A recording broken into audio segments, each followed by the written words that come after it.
I'm going to try something with screen share. I just realized I can do one with better text readability here. So Oh, I'm wondering if that would that be might help. handy. Yeah, that's what I was thinking. So, good evening.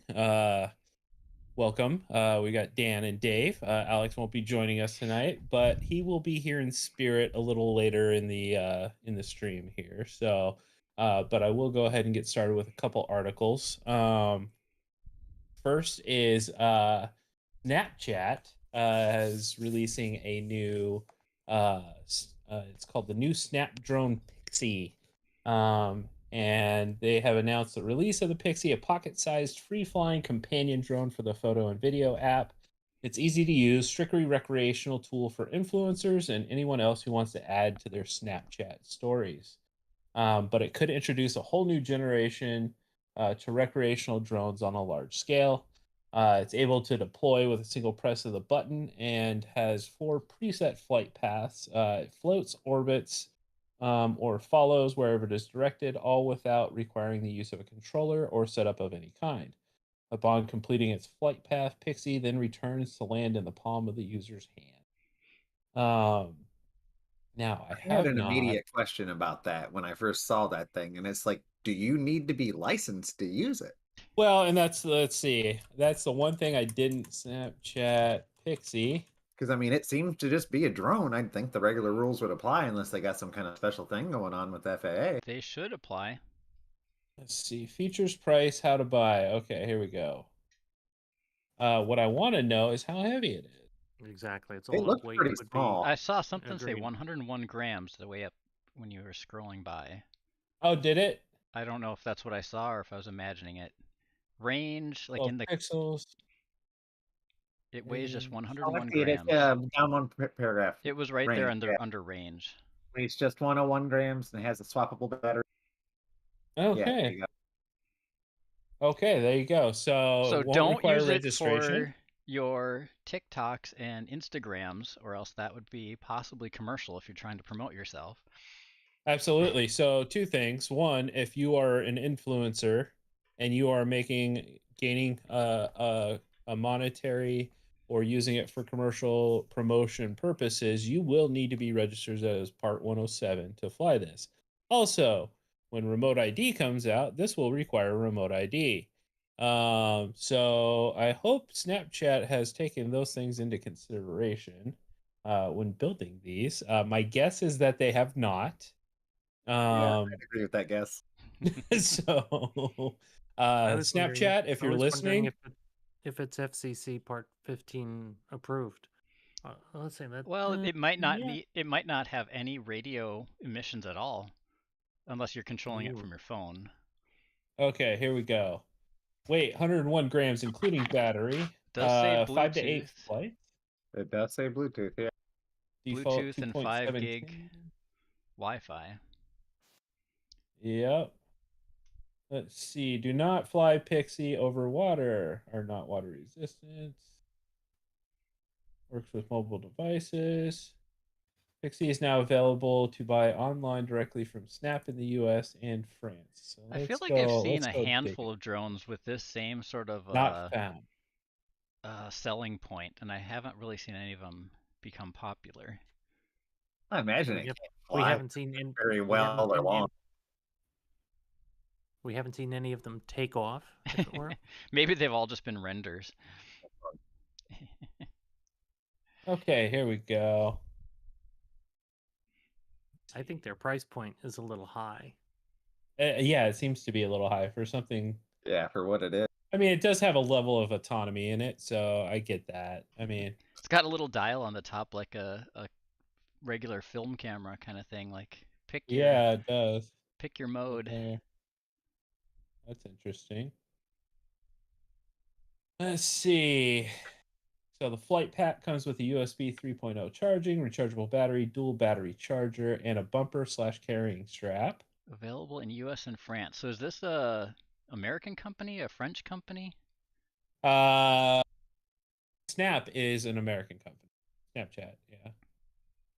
But I would bet, given that France and the U.S., that the developer of Pixie is probably French, and then the Could be, first, yeah. once you shake it down in Rojas and it's all CE approved, then So, harder for to reach the for US. Snapchat, you'll be able to sell this up until September.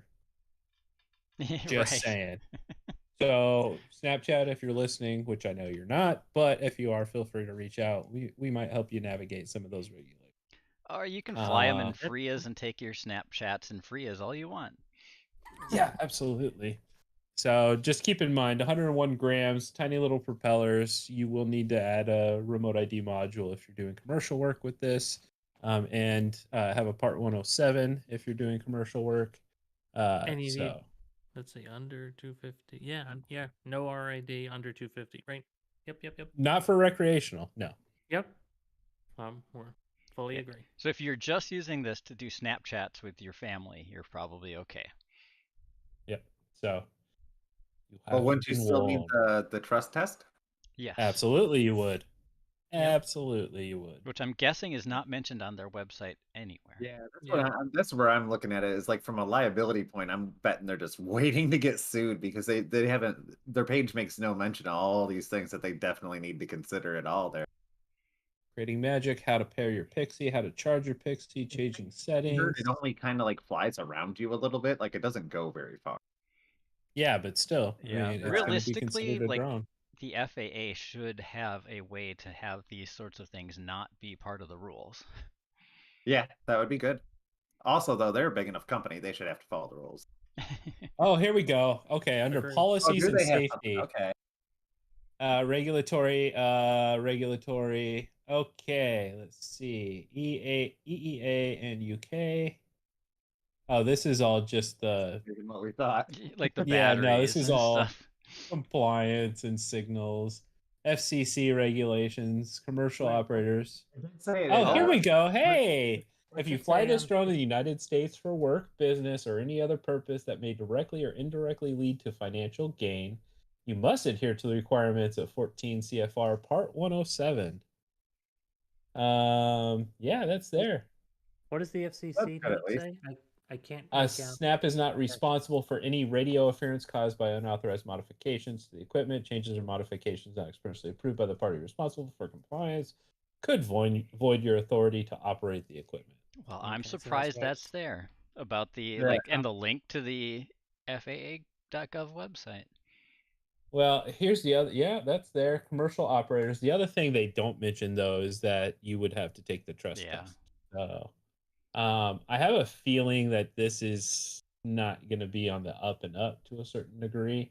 Um, you know, Snapchat. If you've taken care of some of this remote ID stuff, if maybe your app is communicating this information somewhere or somehow, let us know. And so if it in this, if someone uses this for 107, that means that this would have to be a standard remote ID. It'd have to have integrated, and Mhm. it would have to be integrated as of September 22. Yep, you'd have to And know the a- location of the remote at all times. Yep. Right. Which is your phone. Just say And I don't wonder do if they're not just trying to put this out there just to get some press and then abandon it. Yeah, it's probably more than And likely. But Dave, as far as we know, no cell phones have the GPS that's accurate enough to meet the standard remote ID, correct? Correct.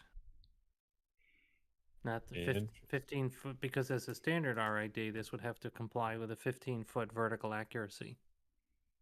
Yep. So interesting thoughts. Guess they should You have know, consulted with us. It's There funny you how go. this started with hey, check this out. This is interesting to, oh crap, they may have screwed this up. I think we're Not going to saying see you more of this as commercial people want to make drones because it's getting within the reach of companies like Snap to where they can make these kinds of products now. Absolutely, but the question is are they actually paying attention to the regulatory environment like they should be? There's a lot involved in stuff like that, especially when it comes to social media and influencers getting paid for, paid per click kind of stuff. I mean, this is something the FPV community has been in for a minute with YouTube and monetization and that kind of stuff. So this will be pretty interesting to see how these get relegated. I would agree that small things like this, I mean, really should be exempt. And this is a case in point where current regulations are probably a little overreaching in terms of small things like this, as we've mentioned 100 times over the last couple of years. So pretty interesting. All right, I'm gonna back out of that little dude. All right, this is a couple days old at this point, but Immersion RC and Orca have merged to create a EU-based drone powerhouse. So the deal brings together two of the most exciting companies in the FPV space, whose products and business, sorry, I've not been pasting these in, whose business ethos are a perfect fit. Immersion RC, based in Switzerland, has been specializing in advanced electronics for a decade and is one of the pioneers of the FPV in drone space. By contrast, Orca was only founded in Croatia in 2018, but has quickly become a global leader in the design and manufacturing of building blocks for drones and expertise in low latency video systems and next generation VR AR headsets for remote control and unmanned platforms and enhanced vision capabilities. Under the terms, Orca will acquire 100% of Immersion RC, whose CEO, Tony Cake, will join the Orca team as the Chief Technology Innovation Officer. All existing Immersion RC products will continue to be sold, developed, and supported, which is a great deal, all in all. In addition of the addition of Cake to the Orca team brings a wealth of experience to the young Croatian startup, which is growing exponentially in a sector which itself experiencing huge growth. Cake's 10 years in the FPV world, as well as 20 years experience in high-end tests and measurements, will be a major asset.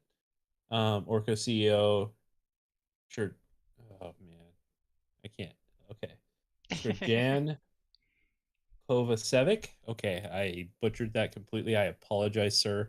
Who is currently en route to Washington as part of the Digital Europe delegation to work with prominent U.S. policymakers to help harmonize global digital business, is excited by the new partnership. All right, so good stuff there. Yeah, to Hopefully. me that was positive. A good infusion of cash for Immersion RC. I would hope that they consider HD0 as a viable receiver for their goggles. They've And definitely been wouldn't it- hinting at a solution for digital video, but they've never given much details. Well, Yeah. wasn't it at was it CES this year? They showed some chips in a like controllers in a box kind of thing. They didn't show them live. Right. Yeah, because that's when they showed that 5G VTX thing Yeah. too. Yep. Right. Yeah. Yeah, All it'd be right. interesting if they go off on their own, because the racers are enamored with Immersion RC. They like Orca. Evan Turner, I think, is logoed an Orca set of goggles, but it's all analog. And I think HD0 is going to do a good job of taking on racing in the next year or so. All right, so now on to the not so fun side of things. We are in season for the beginnings of the FAA Reauthorization Act of 2023. Yeah, 2023. I had to count 5 years real quick. So I would imagine that at least drafts have started on this. And currently, the Biden administration is calling on Congress to expand authority for federal and local governments to take action to counter the nefarious use in the U.S. of drones, which are becoming a growing security concern and nuisance. That word nuisance makes its appearance multiple times in this article. The White House on Monday released an action plan that calls for expanding the number of agencies that can track and monitor drones flying in their airspace. It calls for establishing a list of U.S. government authorized detection equipment that federal and local authorities can purchase and creating a national training center on countering the malicious use of drones. The White House, in a statement, said it was critical that Congress adopt legislation to close critical gaps in existing laws and policy that currently impede government and law enforcement from protecting the American people and our vital security interests. The federal government-wide focus comes as the Federal Aviation Administration projects that more than 2 million drones will be in circulation by the U.S. in the U.S. by 2024, as availability of detection and mitigation technologies, including jamming systems, are limited under current law. Yeah, this is I it don't gets see the better. FCC being cool at jamming. I don't Agreed. either. Yeah. They've The been pretty white, hardline about it before. yeah, Agreed. Agreed. What is interesting is the detection of small and all drones, and it appears that a lot of that is possible, and is already in test at airports. So when they say, "Oh, we're interested," to me this is like, "Oh boy, here we go." So this is the next thing I would judge that we might hear about is sending out kits of detection equipment to airports to ensure that no drones are flying around airports, or if they are, they can be all of them can be identified. And This could possibly be a positive thing, though, because if they have the tools to detect drones in places where they shouldn't be, then they have no argument to have remote ID all the damn time. well, Well it's said, well twofold said. though. But I mean, look at it this way. What's the definition of malicious use of drones? Okay. So how broad of a term is that? How broad of a term is nuisance? Right, nuisance. You know, right? So this is where, oh well, and there was a second article regarding this that came from another news source where they talk more about you know, privacy and noise and stuff like that. And when we start coming down to privacy, that's where you start locking down the airspace in terms of you know, tighter restrictions, you know, different, instead of just a federal level, you'd have a state level, a county level, a city level, an HOA level of definitions that you'd have to navigate. And that's where it gets really difficult. Yeah, in the first part of the Beyond Visual Line of Sight Aviation Rulemaking Committee, I was working on the environment section of BVLOS ARC, and we had a representative from the FAA who was the manager responsible for all environmental testing. And if there's anything that goes very slowly to verify or certify an aircraft for type certification, it's the environmental analysis. And for crewed or manned aircraft, the number one issue is noise pollution. So I think that, and then I was interested, so I did a bunch of research on, is there anything that that people are annoyed with the sound of small drones? And the answer is yes. The frequency is deemed as annoying, and so I think this is going to pop up in terms of nuisance. The upside is that there's good research on making quieter propellers, and of course, all we have to do is go to larger diameter, slow the motors down, and we'll have very quiet drones. That's obviously what DJI has done, from the old Phantoms to the new Mavics. Much quieter, different frequency pitch, Lower sound pitch drops, Just don't Yeah. do any punch outs. right? There you go. There you go. Yeah. All right. So the White House plan calls for expanding existing counter drone authorities for the Departments of Homeland Security, Department of Justice, Department of Defense, Department of Energy, as well as the CIA and NASA in limited situations. Okay. So first off, CIA is not a homeland organization, so I don't know why they need that. But moving on.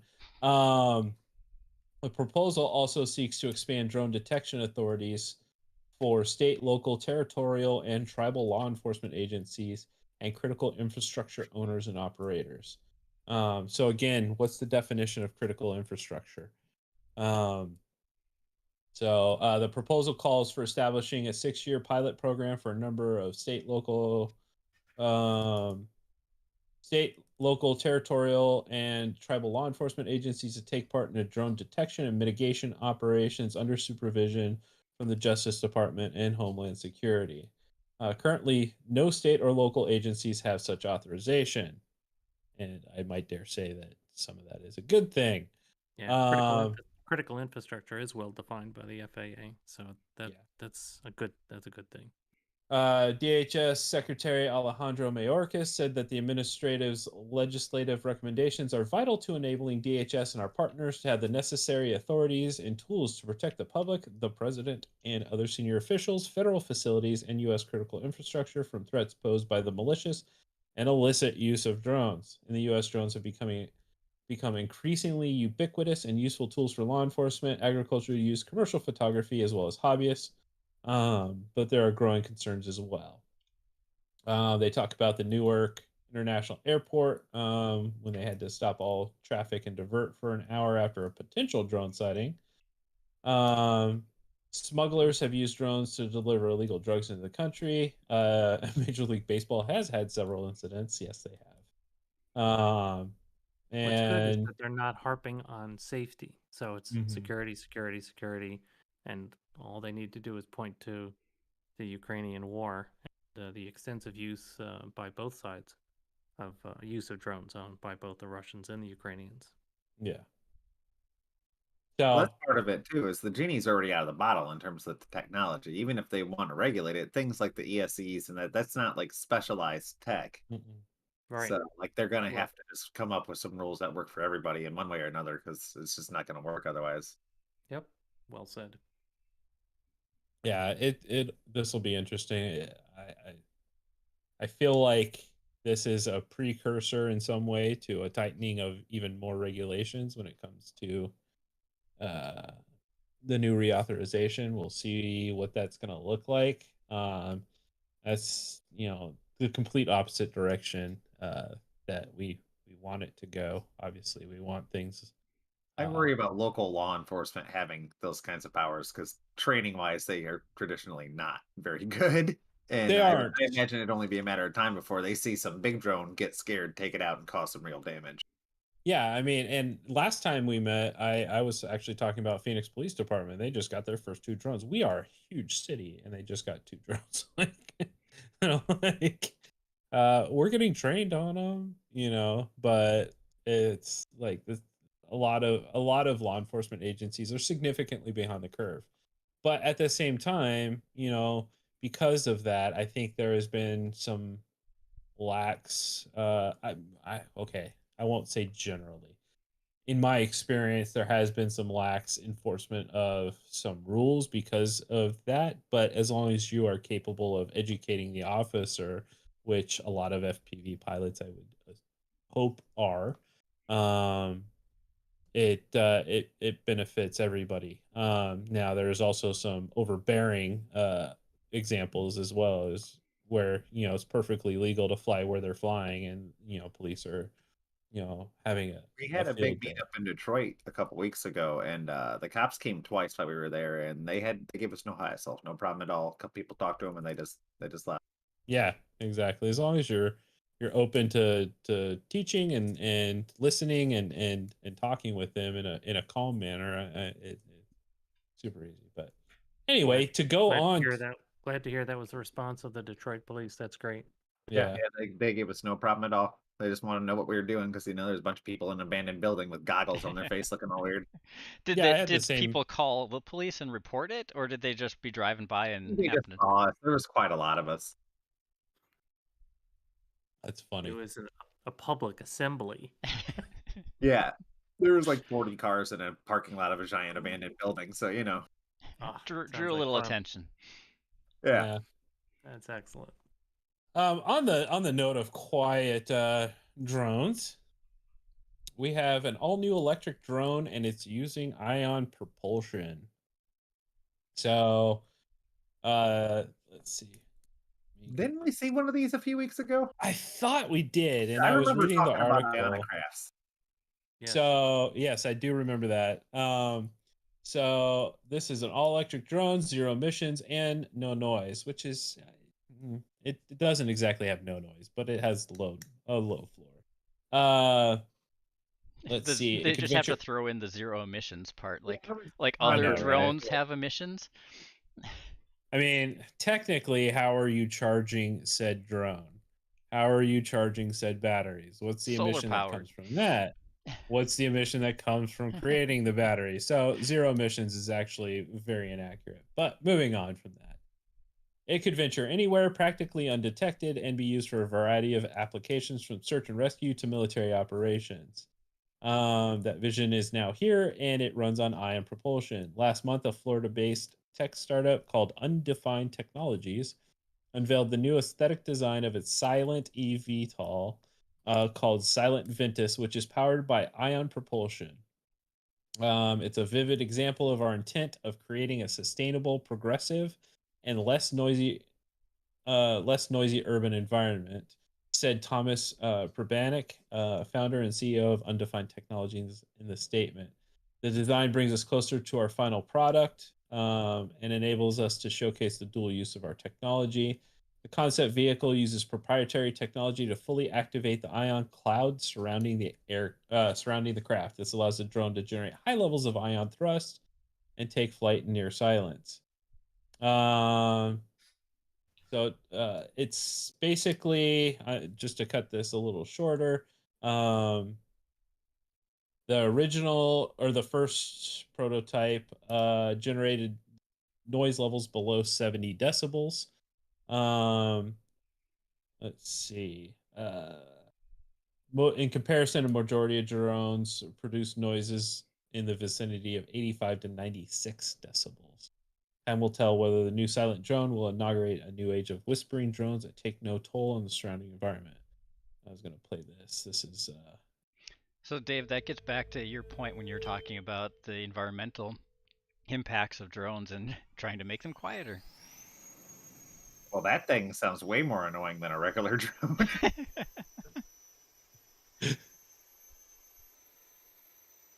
What's making the sound? I'm pretty sure those work off a high voltage, so it might Yeah. just be that. Interesting.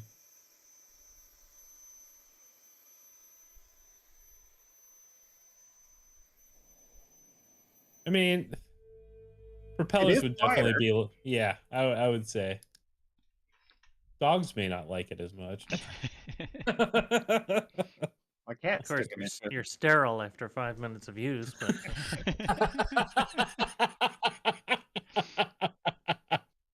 Oh, that was epic. All right, and to wrap So things up, so we got regenerative braking. Meat has an interesting idea in the text. Doesn't that just happen kind of automatically? Because as soon as I don't. the motors are Okay, spinning I on don't their own, know. they're just generating electricity and feeding it back into the wires? That's kind of what I was thinking, because you're falling a lot of times with the drone. I was thinking it would spin the props and make juice, but I don't know if there's actually circuitry to put that back into your battery or whatever. I think It was an just a ESC thought that is came into my brain while we were talking. Yeah, I like the thought. I think they are bidirectional. but the An problem ESC.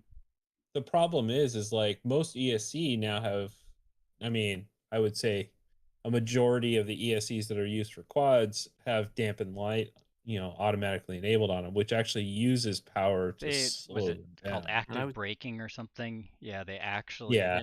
try to slow the propellers down instead of just. But Yeah, and we use that in fixed wing RC. But yeah, no, drone is. I mean, I'm an air mode addict. I love air mode. Mm-hmm. And once you engage air mode, the propellers are always spinning. So I think it would just be attenuating. I can't think of a regenerative scenario, but it's a neat idea. I like the thought. Well, Mm-hmm. you could fly up really, really high, higher than you're allowed to, and then cut power and fall back down, generate enough power that by the time you get to the ground, you can slow yourself down again. Yeah, I wonder if there's anything. Is there anything in the black box that measures current? I don't Ooh, know. I haven't used black box in I forever. know on the OSD Yeah, you put up forever. current use, but I don't know how accurate it is. I'm not sure where that Exactly. comes from. If it comes Yeah, I from the don't flight know either. controller, and it's got a current meter by where the battery comes into the flight controller usually. Yeah. But I like your idea, Dan. Yeah, punch it, and then getting as close to auto rotate as we can with these things. Right. Cool. All right. So Alex was at Exponential and he did a little video with the FAA. I am the Director of Government Affairs at MultiGP and the Youth Advocate at the FPV Freedom Coalition. I'm here at the FAA Drone Symposium, and I got into drones by my cousin who flew model planes, and I thought I could mimic that, but I couldn't, so I found multi-rotors, and now I race those. It's much easier for me. If you want to get into drones and FPV racing, take a look at MultiGP, join one of their chapters. There's a bunch of groups there. They'll be more than willing to help you, as well as there's plenty of YouTube videos online and plenty of information to learn all by yourself. That's how I learned, and you can learn that way too. So that was he was interviewed by the FAA for that video that was on their page on the Drone Zone. So even though he couldn't be here tonight, we brought him anyway. Exactly. I told you he'd be here in spirit. Yeah, fantastic young man, amazing dual engineering degree that he's working on and doing very well, and also ranked multi-GP racer among many other things, and working, as he mentioned, with multi-GP as their government affairs advocate and our youth advocate. So, and really I'm sure almost all of us could have used that shirt he was wearing at one point or another when we're out flying. Yeah, I like that. Yeah, I would have saved one of mine. All right, so that's all I've got this evening. Dave? Well, we're starting up a ACK tasking group. Happily, I'm on board and leading one of the subgroups. It was announced at the last FAA Advanced Aviation Advisory Committee by Jay Merkel that, wow, this is really complicated. This group may want to get an extension and then report back in February. But the current schedule has us doing this work by the June AAAC meeting, and it's fast. Yeah, it's 3 weeks. It's 3 weeks because we haven't, we've effectively not really started, and we're just ramping up. But we'll see. It's the team we've got pulled together for the airspace section of it is just a fantastic team. So I'm confident we can put something together that is coherent and responsible. So we'll see what happens. And this is we're working on just as we did in TG11. The FAA has created a paper, and they're asking for comments on their framework paper. This one has to do with advanced air mobility, things like vertiports, and it covers a range of information. The organization of it is a little interesting, shall we say? But that's being worked, and that's positive. And got another activity cooking with hopefully with ASRS, and I'll share more about with that over the next several weeks. And Reauthorization Act, and I think that's and my congressman was just appointed the lieutenant governor of New York State. So we have in New York we don't. So there's an open seat now in the House, and in New York State, the governor does not appoint. New York holds a special election, so we may have another good candidate in our representative seat. I'm hoping that he retains his committee seat on the aviation subcommittee. So, local news.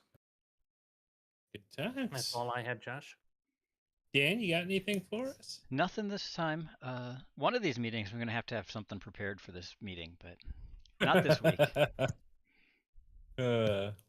Everybody's got a lot going on, so completely understandable. All right, so I'll go ahead and wrap this up for this evening. Great feedback, great conversations. Snapchat, might want to take a look at your drone. Just saying. Sell them all quick. Check out that standard remote ID UAS. That's what that little Pixie is going to be in the hands. Send us an email. We'll give you some pointers.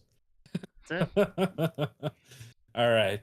With that, have a great night, guys. Thanks for coming. Appreciate it. And we'll see you guys next time. Later on.